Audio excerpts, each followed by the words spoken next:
But what I wanted to do really tonight, because there's not loads to discuss really in terms of news and stuff like that, is I wanted to have a look at or discuss Brian Barry Murphy's era so far, assess maybe what impacts he's had on and off the pitch. You know, was he done good? Has he done anything bad?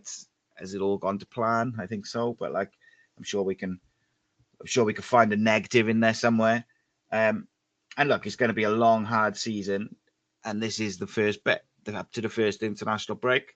That's the first sort of first section, if you like, of the season. Let's just move that slightly. There we go. It's a bit better. So we're going to have a discussion about that, and I'm interested in what you guys think. Like, how do you think, or what have your opinion been of Brian Barry Murphy? Because there were some people who were very unsure about his appointment. They didn't think he had the experience. They didn't know who he was. You know, there was a range of comments. We saw a lot of them, really.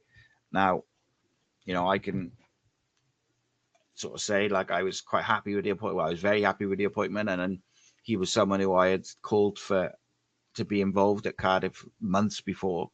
But there was always, like, there's ultimately a risk whenever you bring in someone who's relatively inexperienced. However,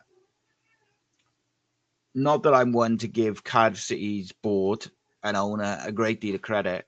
I think you do have to give them credit for what they've done over the summer. Eventually, well, by hook or crook, and they took their time with the manager thing, and of course all of that. But I think what they've done is they've given him carte blanche over the squad. They cleared the way of people who weren't going to fit his style of doing things and his way of doing things, who didn't fit his profile of player ID and stuff like that.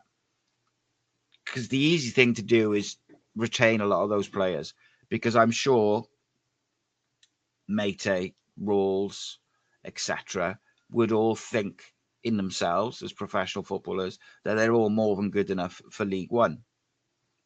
However, none of them really suit the way the Cardiff City are playing this year. None of them really suit this manager.